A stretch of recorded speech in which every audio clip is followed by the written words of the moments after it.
Welcome back to Chat Like a Native. Ever accidentally told someone, "You're amazing," in a text? Oh, yeah. It's a pretty common mistake, and it's exactly why we're diving into the world of homophones today. Yeah, those words that sound the same but have totally different meaning. And spellings. We'll uncover why they're so tricky. Give you some tips and tricks to remember them. And even look at the history of some of these word pairs. Because even native speakers get tripped up sometimes, Exactly. So let's start with a classic. There, and there. Well, a classic for sure. So there shows possession. Right. Like, their dog is adorable. Exactly. There usually points to a location. Let's meet there by the fountain. Perfect. Yeah. And then there is a contraction of they are. Like, they're going to love this episode. You see how those tiny differences can make a big impact on your message? It's fascinating how one little apostrophe can completely change the meaning. And it's not just random. These words actually have a historical reason for sounding the same, but being spelled differently. Really? Tell me more about that. Well, English borrows a lot from other languages. Right. And sometimes those borrowed elements kind of clash. I see. Like in this case, there, and there all came from Old English, but their pronunciations and spellings evolved differently over time. So it's like they went on separate journeys but still share that common ancestor. Exactly. It's kind of like a family reunion gone wrong. A little bit. And, even when you understand the difference between these words, Right. it's still easy to mishear them in fast speech. Oh, for sure. Like, have you ever had one of those situations where... Yeah, all the time. Especially with vowel sounds that get blurred together. Exactly. Reminds me of this time I was meeting a friend at a restaurant. Okay. She texted, "I'm here." And I rushed inside. Oh, no. But she was still looking for parking. Because of that missing E. It just goes to show those homophones can really sneak up on you. They sure can. And that's why being aware of them is so important for clear communication. Absolutely. It's not just about grammar, but about making sure your message gets across. Especially when miscommunication can have real consequences. So true. Are you ready for a rapid-fire round of some more homophone challenges? Bring it on. I'm always up for a good word puzzle. All right.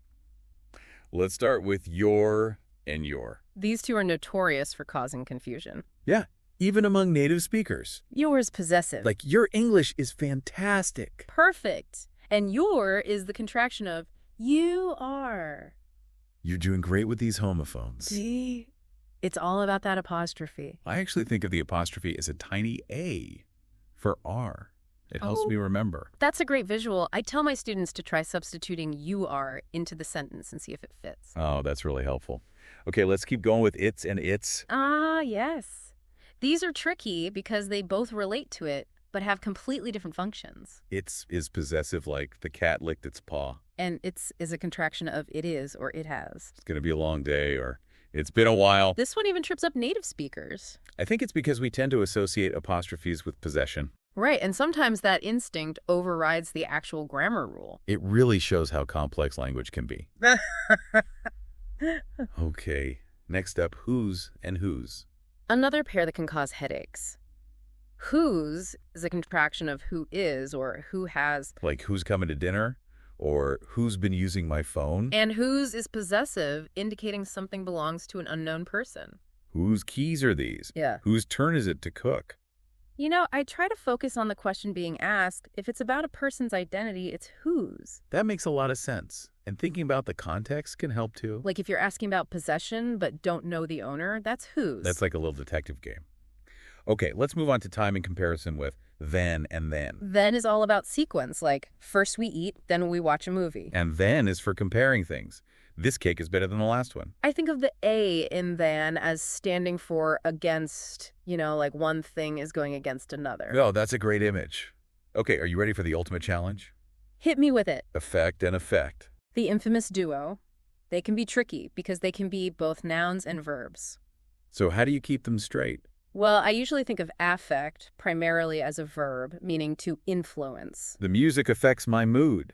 Exactly. And effect, when used as a noun, means the result. The effect of the music is relaxation. You got it. But effect can also be a verb, meaning to bring about. Like to affect change. Right. It has a more intentional feel to it. I see. It's amazing how even subtle differences in meaning can make a big impact. Absolutely. And sometimes the best way to really understand these is by seeing them used in real-life situations. Oh, definitely. I once wrote an email to a colleague where I meant to say I'll take care of it, but I wrote I'll take care of it. Oh, I've been there. It was a good reminder to always double check. It happens to the best of us. But the more you experiment with language, the more you'll learn. That's so true. Mastering homophones is about more than just avoiding mistakes It's about communicating clearly and confidently. and ultimately feeling more empowered as an English speaker. That's the goal. It's about feeling comfortable expressing yourself. Yeah, and connecting with others in meaningful ways. Absolutely. We'll be right back after a short break to continue our deep dive into the world of homophones.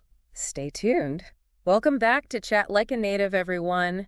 We've been talking about some tricky homophone pair. We have, and the more you learn about them, the more you start to notice them everywhere. Oh, absolutely. It's like you suddenly have this new awareness. Exactly. But we still have a few more challenging pairs to go. Are you ready for round 2? Always. Let's keep those brains working. Okay, let's dive into accept and accept. These two often trip people up. I think it's because they're both about choices and exclusions in a way. Right. So how do you explain the difference? Well, I always start with accept, meaning to receive or agree to something. Good. Like, I accept your apology, or she accepted the job offer. So accept is about including something. Exactly. And then accept is the opposite. It means not including or leaving something out. Everyone went to the party except John. Perfect example. It's about making an exception. I always thought of accept as having a slightly negative feel. You know, it's a good way to remember it. Accept is open and welcoming, while accept sets boundaries. I like that. Okay, let's move on to a pair that's all about good vibes. Compliment and compliment. Ah, yes. These two can be confusing because we use them in similar situations. Right, when we want to say something positive.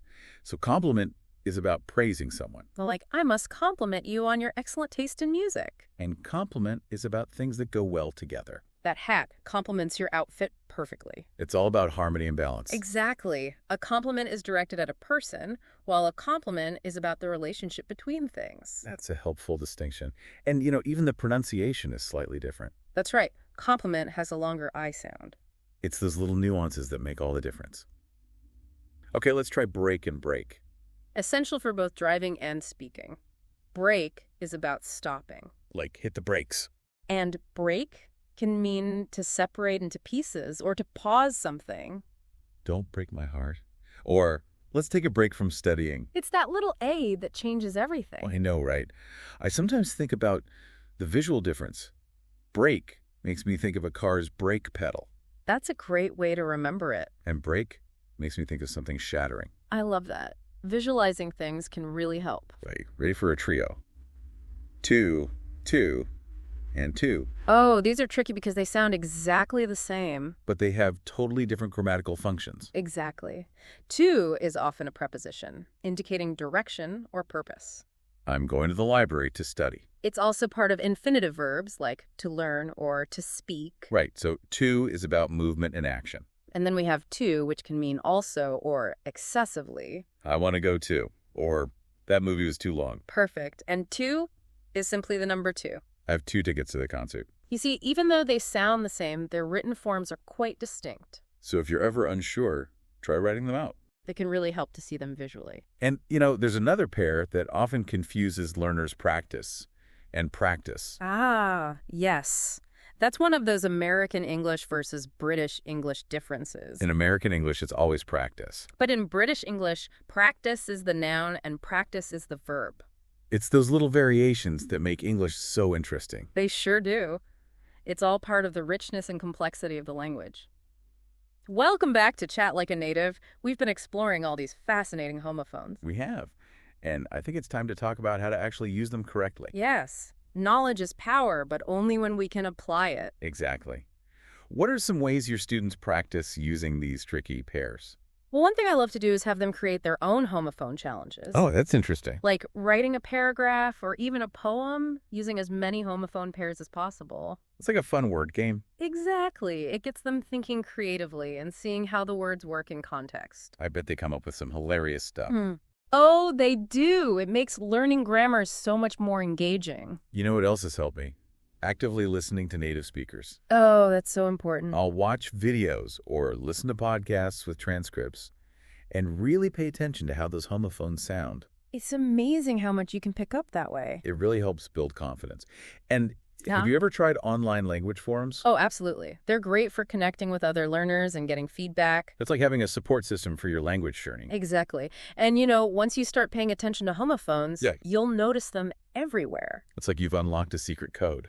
And as you get more comfortable, you can start developing your own strategies for remembering them. That's a great point. Like, for contractions, Yes. you can often expand them back to their original forms to see if they make sense. That's a really helpful tip. And don't forget to analyze your mistakes. Oh, that's so important. Don't just correct and move on.